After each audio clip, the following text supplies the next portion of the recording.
اب میں ایک ایسی آیت نازل فرمائی جو اپنی عظمت کے اعتبار سے، فصاحت و بلاغت کے اعتبار سے، جامعیت کے اعتبار سے، تاثیر کے اعتبار سے قرآن کی بڑی عظیم آیت ہے، اور اس کو آیت الکرسی کہا جاتا ہے۔ اور اس میں یہ بات بھی صراحت کے ساتھ کہہ دی گئی ہے کہ اللہ تعالیٰ کی بارگاہ میں کسی کی سفارش نہیں چلتی سوائے اس کے کہ اللہ تعالیٰ خود ہی کسی کو اجازت دے دے یا حکم دے کہ تم سفارش کرو، تو بے شک پھر اس کی سفارش اللہ تعالیٰ قبول فرما لیتے ہیں۔ لیکن جو اللہ تعالیٰ کی مرضی کے بغیر خود اپنی خواہش اور اپنی مرضی کے مطابق کوئی آدمی جا کر سفارش کرنے لگے تو اللہ تعالیٰ کے ہاں اس سفارش کا کوئی مقام نہیں، اور نہ اللہ تعالیٰ کے ہاں وہ چل سکتی ہے، نہ ایسا کوئی شخص سفارش کر سکتا ہے اللہ تعالیٰ کے اذن کے بغیر۔ تو اس بیان کے لیے اللہ تبارک و تعالیٰ نے آگے اللہ آیت الکرسی نازل فرمائی ہے، اور بعض احادیث کے اندر آیا ہے کہ یہ قرآن کریم کی عظیم ترین آیت ہے۔ اللہ تبارک و تعالیٰ نے قرآن عظیم سب سے زیادہ عظمت والی آیت یہ نازل فرمائی ہے۔ اور حضرت ابو ہریرہ رضی اللہ تعالیٰ عنہ کی ایک روایت میں رسول کریم صلی اللہ علیہ وسلم کا یہ ارشاد منقول ہے کہ سورہ بقرہ میں ایک آیت ہے جو سیدۃ آیات القرآن ہے، یعنی قرآن کریم کی آیات کی سردار ہے، اور اس میں یہ بھی مذکور ہے کہ جس گھر میں وہ پڑھی جائے شیطان اس سے نکل جاتا ہے۔ اور سنن نسائی کی ایک روایت میں ہے کہ رسول اللہ صلی اللہ علیہ وسلم نے ارشاد فرمایا کہ جو شخص ہر نماز فرض کے بعد آیت الکرسی پڑھا کرے تو اس کو جنت میں داخل ہونے کے لیے موت کے سوا کوئی چیز مانع نہیں ہوگی، یعنی موت کے بعد فوراً وہ جنت کے آثار اور راحت و آرام کا مشاہدہ کرنے لگے گا۔ تو اس آیت کریمہ میں پہلے اللہ تبارک و تعالیٰ نے فرمایا کہ اللہ لا الہ الا ہو، اللہ وہ ہے جس کے سوا کوئی معبود نہیں۔ یہ ہے توحید کا وہ کلمہ جو عقیدہ توحید کی بنیاد ہے کہ اللہ تعالیٰ کے سوا کوئی معبود نہیں، کوئی عبادت کے لائق نہیں۔ پھر کچھ صفتیں اللہ تعالیٰ نے اپنی ذکر فرمائی ہے۔ تو پہلی صفت ذکر فرمائی کہ الحی، وہ زندہ ہے، اور مراد یہ کہ سدا زندہ ہے، یعنی اور جتنی لوگوں کو، انسانوں کو، جانوروں کو، جنات کو، ملائکہ کو، جس کو بھی کوئی زندگی حاصل ہے وہ زندگی ہمیشہ کے لیے نہیں ہے، ایک نہ ایک وقت اس کو موت آنی ہے، اور کوئی مخلوق ایسی نہیں ہے جس کو کسی نہ کسی وقت موت نہ آنی ہو۔ لیکن اللہ تبارک و تعالیٰ کی ذات ایسی ہے جو ازل سے ہمیشہ سے زندہ ہے اور ہمیشہ زندہ رہے گی۔ تو حی کی صفت یعنی زندگی کی صفت سب سے زیادہ واضح اور صحیح معنی میں زندگی کا مظہر وہ اللہ تبارک و تعالیٰ کی ذات اقدس ہے، اور اس کے سوا کوئی بھی حقیقت میں سدا زندہ کہلانے کے لائق نہیں۔ دوسری صفت جو ذکر فرمائی وہ القیوم۔ القیوم کا ترجمہ ہم نے کیا کہ جو کائنات کو سنبھالے ہوئے ہے، اور اصل میں یہ لفظ جو ہے یہ نکلا ہے قیام سے، اور قائم کہتے ہیں کھڑے ہونے والے کو، اور قیوم اور قیام اسی کے مبالغے کا صیغہ ہے، اور ان کے معنی ہے جو خود بھی قائم رہے اور خود قائم رہ کر دوسروں کو قائم رکھے اور دوسروں کو سنبھالے رکھے۔ تو جب اللہ تبارک و تعالیٰ کے لیے لفظ قیوم استعمال کیا جاتا ہے تو یہ اس کے معنی یہ ہے کہ یہ اللہ تعالیٰ کی وہ خاص صفت ہے جس میں کوئی مخلوق شریک نہیں ہو سکتی، کیونکہ جو چیزیں خود اپنے وجود اور بقا میں کسی دوسرے کی محتاج ہوں وہ کسی دوسری چیز کو کیا سنبھال سکتی ہیں۔ لہذا کائنات کو سنبھالنے والے کی ذات تو صرف اللہ تبارک و تعالیٰ کی ہے، اور کوئی دنیا میں یا کائنات میں کوئی اور مخلوق، کوئی اور چیز ایسی نہیں ہو سکتی جو دوسری کائنات کی چیزوں کو سنبھالے۔ وہ تو خود اپنے آپ کو سنبھالنے کے لیے محتاج ہے، اللہ تعالیٰ کے حکم کی محتاج ہے، لہذا کوئی دوسری ذات قیوم نہیں ہو سکتی۔ اور یہی وجہ ہے کہ چونکہ یہ اللہ تبارک و تعالیٰ کی مخصوص صفت ہے جو کسی اور کے لیے استعمال نہیں ہو سکتی، اس لیے کسی انسان کو قیوم کہنا جائز نہیں، یہ جو ہمارے ہاں رواج چل پڑا ہے کہ جن لوگوں کا نام عبد القیوم ہوتا ہے ان کو عبد القیوم کے بجائے بگاڑ کے صرف قیوم بولتے ہیں، ایسا کہنا گناہ ہے، کیونکہ قیوم، آپ کسی انسان کو قیوم کہہ کر بلا رہے ہیں تو گویا اس کو اللہ تعالیٰ کی مخصوص صفت اس کی طرف منسوب کر رہے ہیں، اور اسی کا نام شرک ہے۔ اگرچہ یہ چونکہ بے خیالی میں ہوتا ہے اس لیے ہم اس کے اوپر کفر اور شرک کا فتویٰ نہیں لگائیں گے، لیکن اس طرح کرنا جو شرک کی علامت ہے، ایسا کوئی عمل کرنا جو شرک کا مظہر ہو، یہ کسی طرح بھی جائز نہیں ہے۔ ہمارے ہاں جو رواج پڑ گیا ہے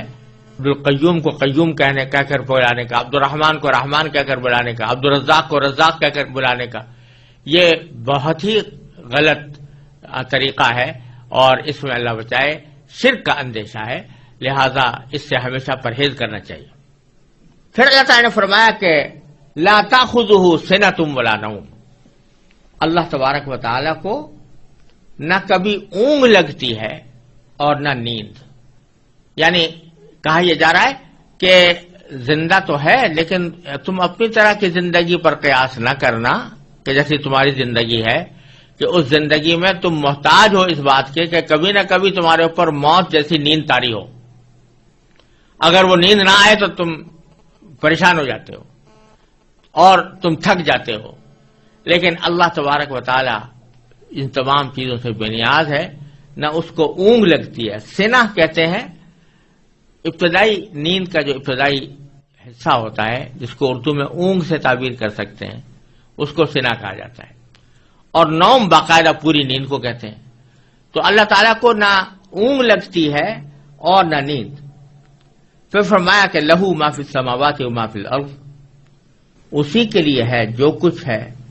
آسمانوں میں اور جو کچھ ہے زمین میں، یعنی زمین و آسمان کے درمیان جتنی چیزیں ہیں، زمین و آسمان کے اندر جتنی چیزیں ہیں، وہ ساری کی ساری اللہ تعالیٰ کی ملکیت ہیں، کوئی اور ان کی ملکیت میں اللہ تعالیٰ کا شریک نہیں، وہ خود مختار ہے، اس کے قبضہ قدرت میں سب کچھ ہے۔ جب یہ بات ہے تو اشارہ اس طرف ہے کہ جس شخص کی یا جس ذات کی قدرت میں اور اس کے احاطہ علم میں ساری کائنات ہو اور وہ جو چاہے کرنے پر قادر ہو، ساری کائنات کی چیزیں اس کی ملکیت ہوں، اس کو اپنا کاروبار خدائی چلانے کے لیے کسی شریک کی حاجت کیوں ہو؟ شریک کی حاجت تو اس کو ہوتی ہے کہ جو کسی نہ کسی جگہ حاجت مند ہوتا ہے،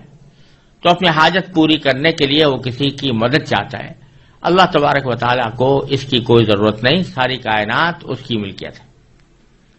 پھر فرمایا کہ من ذا الذی یشفع عندہ الا باذنہ، کون ہے جو اس کی اجازت کے بغیر اس کے حضور کسی کی سفارش کر سکے؟ یعنی جو عقیدہ تھا کافروں کا کہ یہ بت اور دیوتا یہ ہماری سفارش کریں گے اللہ تبارک و تعالیٰ کی بارگاہ میں، اس کی تردید ہو رہی ہے کہ اللہ تعالیٰ کے ہاں کوئی سفارش نہیں کر سکتا جب تک کہ اللہ ہی کی طرف سے اجازت نہ ہو۔ اللہ تبارک و تعالیٰ کی اجازت، یہ جو تمہارے دل میں تصور ہے کہ یہ دیوتا جو ہیں یہ خود اپنی مرضی سے اللہ تعالیٰ کے ہاں سفارش کر دیں گے اور اللہ تعالیٰ ان کی ناز برداری کرتے ہوئے ان کی سفارش قبول کر لیں گے، یہ خیال غلط ہے۔ اللہ تعالیٰ کے ہاں کوئی سفارش اللہ تعالیٰ کی اجازت کے بغیر نہیں کر سکتا۔ ہاں جن کو اللہ تعالیٰ خود ہی حکم دے دے، اجازت دے دے، جیسے پیغمبروں کو بعض مرتبہ اجازت دی جائے گی اور نبی کریم سرورت عالم صلی اللہ علیہ وسلم کو شفاعت کا منصب عطا فرمایا جائے گا۔ تو یہ در حقیقت اللہ تبارک و تعالیٰ ہی کی طرف سے ایک انداز کرم ہے اپنے بندوں کے اوپر، کہ اس انداز کرم کے تحت اللہ تبارک و تعالیٰ نے کسی کو بندوں کی سفارش کی اجازت عطا فرما دی، اس کے تحت وہ سفارش کرتے ہیں۔ ایسا نہیں ہے کہ اللہ تبارک و تعالیٰ کو تو پتہ نہیں تھا کہ یہ شخص آیا قابل معافی ہے یا نہیں ہے، یہ جنت کے لائق ہے یا نہیں ہے،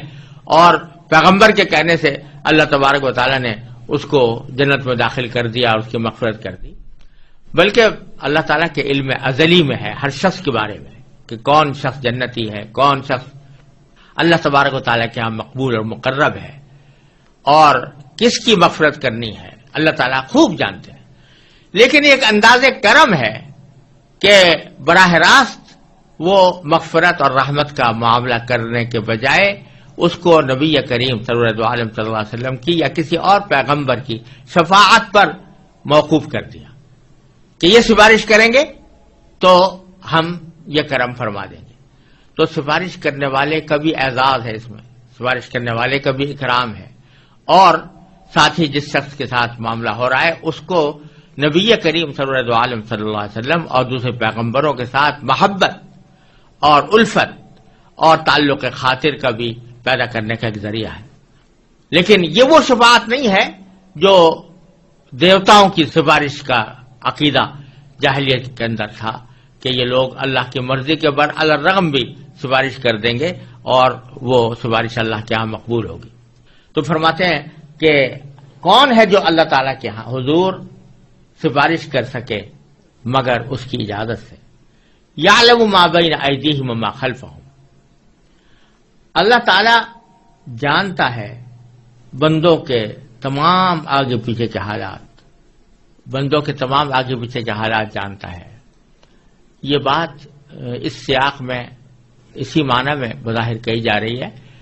کہ سفارش عموماً اس موقع پر ہوتی ہے دنیا میں کہ مثلا ایک صاحب اقتدار ہے، اس کو کسی کے حالات کا علم نہیں ہے، پتہ نہیں ہے کہ یہ آدمی نیک ہے یا اچھا ہے یا اس کی مدد کرنی چاہیے یا اس کو کوئی اچھا منصب دینا چاہیے، کوئی عہدہ دینا چاہیے، اس کو تو پتہ نہیں ہے. اب اس کا کوئی مقرب شخص آ کر اس کے پاس کہتا ہے کہ میں فلاں بندے کی سفارش کرتا ہوں کیونکہ یہ میری نظر میں اچھا آدمی ہے اور اس میں عہدے کی صلاحیت رکھتا ہے، تو وہ اس کے کہنے کی بنیاد پر جانتا ہے، علم اس کو اس سے حاصل ہوتا ہے، خود اس کا علم کچھ نہیں ہوتا. لیکن تو سفارش کی ضرورت ایسے موقع پر پیش آتی ہے. اس کو تو دھیان تھا نہیں اصل آدمی کو، لیکن کسی نے سفارش کے ذریعے اس کو متوجہ کر دیا، سفارش کے ذریعے اس کو علم دے دیا کہ یہ آدمی مستحق ہے. لیکن اللہ جل جلالہ کیونکہ یعلم ما بین ایدیہم وما خلفہم، انسانوں کے تمام آگے پیچھے کے حالات کو خوب جانتا ہے، اس واسطے اس کو کسی کی سفارش کی حاجت ہی نہیں ہے کہ اس کو فیصلہ کرنے کے لیے کسی آدمی کی سفارش کی ضرورت ہو کہ وہ بتائے کہ فلاں آدمی مستحق ہے فلاں غیر مستحق ہے. تو ایک طرف تو اللہ تبارک و تعالیٰ کا علم یہ ہے کہ ما بین ایدیہم وما خلفہم، اللہ تعالیٰ ان کے آگے پیچھے کے حالات کو خوب جانتا ہے. ولا یحیطون بشیء من علمہ الا بما شاء، اور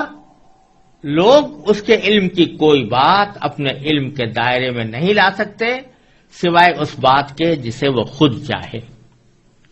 یعنی ایک طرف اللہ تعالیٰ تو تمام مخلوقات کی ہر بات سے واقف ہے، لیکن کوئی مخلوق یا کوئی انسان یا جن اس بات کا دعویٰ نہیں کر سکتے کہ وہ اللہ تبارک و تعالیٰ کا جو علم ہے اس سے واقف ہے، بلکہ اللہ تعالیٰ کے علم کا کوئی احاطہ نہیں کر سکتا. ہاں البتہ جتنا علم اللہ تعالیٰ کسی کو دینا چاہتا ہے اتنا وہ عطا فرما دیتا ہے. تو اس سے ایک طرف اس بات کی نفی ہوئی کہ کوئی بھی مخلوق عبادت کے لائق نہیں ہے، ایک تو اس بات کی نفی ہوئی. دوسرے اس بات کی نفی ہوئی کہ بعض لوگ انسانوں کی طرف ایسے علم کی نسبت کر دیتے ہیں جو اللہ تعالیٰ کی خاص صفت ہے. علم غیب اللہ تعالیٰ کی خاص صفت ہے، اس کو انسانوں کی طرف منسوب کر دیتے ہیں. تو اللہ تعالیٰ فرماتے ہیں کہ یہ علم غیب کسی کو نہیں ہو سکتا، کوئی مخلوق اللہ تعالیٰ کے علم کا احاطہ نہیں کر سکتی الا بما شاء. ہاں جتنا اللہ تعالیٰ دینا چاہتا ہے وہ دے دیتا ہے. تو اپنے انبیاء کرام کو غیب کی باتوں میں سے جتنی باتیں اللہ تبارک و تعالیٰ دینا چاہتے ہیں وہ اپنے انبیاء کرام کو عطا فرما دیتے ہیں. ذالک من انباء الغیب نوحیہ الیک، فرمایا قرآن کریم نے کہ غیب کی خبریں ہیں جو ہم آپ کو وحی کے ذریعے بتا رہے ہیں. تو اللہ تبارک و تعالیٰ یہ غیب کی خبریں اپنے انبیاء کو عطا فرماتے ہیں جتنی چاہتے ہیں، اور حضور نبی کریم صلی اللہ علیہ وسلم کو ایسی بے شمار خبریں اللہ تعالیٰ نے عطا فرمائی اور اللہ تعالیٰ نے اپنے فضل و کرم سے اتنا علم چاہا وہ نبی کریم صلی اللہ علیہ وسلم کو عطا فرمایا. لیکن یہ بات واضح ہے کہ وہ اللہ تعالیٰ کے علم کے مقابلے میں کسی بھی مخلوق کا علم کوئی نسبت نہیں رکھتا. اور دوسرا یہ کہ اللہ تعالیٰ ہی جس کو چاہتا ہے جتنا چاہتا ہے علم عطا فرماتا ہے. کوئی شخص یا کوئی ذات یا کوئی مخلوق اپنے طور پر کوئی علم حاصل نہیں کر سکتی. پھر فرمایا وسع کرسیہ السماوات والارض. اللہ تعالیٰ کی کرسی آسمانوں اور زمین کو کی وسعت رکھتی ہے، یعنی سارے آسمان اور سارے زمین کو اس نے گھیرا ہوا ہے. یہ کرسی کیا چیز ہے اس کی حقیقت تو اللہ تبارک و تعالی ہی بہتر جانتے ہیں. یہاں تو اتنی بات فرمائی ہے کہ سارے آسمان اور زمین کو اس نے گھیرا ہوا ہے. اور چونکہ اللہ تبارک و تعالی اٹھنے بیٹھنے کی جو صفات ہوتی ہیں مخلوق کی اس سے بے نیاز ہیں اور نہ کسی جگہ کے محتاج ہیں، نہ کسی بیٹھنے کے آلے کے محتاج ہیں. لہذا اس کرسی کے وہ معنی تو ہو نہیں سکتے جو دنیا کے اندر معنی ہوتے ہیں کہ آدمی اس کے اوپر بیٹھتا ہے. تو اس کا حقیقی کیفیت کیا ہے اس کرسی کی اور اس کی کنہ کیا ہے، اس کا ادراک در حقیقت انسانی عقل سے بالا تر ہے. اس لیے ہم اس کے بارے میں کوئی تفصیل نہ جان سکتے ہیں نہ بیان کرتے ہیں. البتہ مستند روایات حدیث سے اتنا معلوم ہوتا ہے کہ عرش اور کرسی دونوں بہت عظیم الشان جسم ہے جو تمام آسمان اور زمین سے بدر جہاں بڑے ہیں. اب ان کی کیفیت کیا ہے اور کیا ان کی شکل اور حیات کیا ہے یہ جاننے کا ہمارے پاس کوئی راستہ نہیں. بعض حضرات نے یہاں کرسی سے مراد باری تعالیٰ کا اقتدار بھی لیا ہے اور مراد یہ ہے کہ اس کا اقتدار تمام آسمان اور زمین کو محیط ہے، اس کو اپنی وسعت میں لیے ہوئے ہے. تو یہ معنی بھی کچھ بعید نہیں ہے، لیکن روایات سے معلوم ہوتا ہے کہ کرسی بتاتے خود ایک جسم ہے. جس طرح عرش ایک جسم ہے اسی طرح کرسی بھی ایک جسم ہے اور اس کی کیفیت اللہ تعالیٰ ہی بہتر جانتے ہیں. ولا یؤودہ حفظہما. اور فرمایا کہ ان دونوں کی نگہبانی سے اسے ذرا بھی بوجھ نہیں ہوتا. لا یؤودہ، عاد یعود عودن کے معنی ہے کسی کو بوجھل بنا دینا. تو حفظہما یعنی ان دونوں چیزوں کی نگرانی، نگہبانی، آسمان اور زمین کی نگہبانی، وہ اللہ تعالیٰ کو ذرہ برابر بھی بوجھل نہیں بناتی. یعنی اس کی حفاظت اور نگرانی سے اللہ تعالیٰ کو کوئی تھکاوٹ نہیں ہوتی، کوئی تعب نہیں ہوتا. وَهُوَ الْعَلِيُّ الْعَظِيمُ. اور وہی ذات، اللہ تعالیٰ کی ذات بڑی عالی مقام ہے. علی کے معنی عالی مقام اور عظیم کے معنی صاحب عظمت. تو اللہ تعالیٰ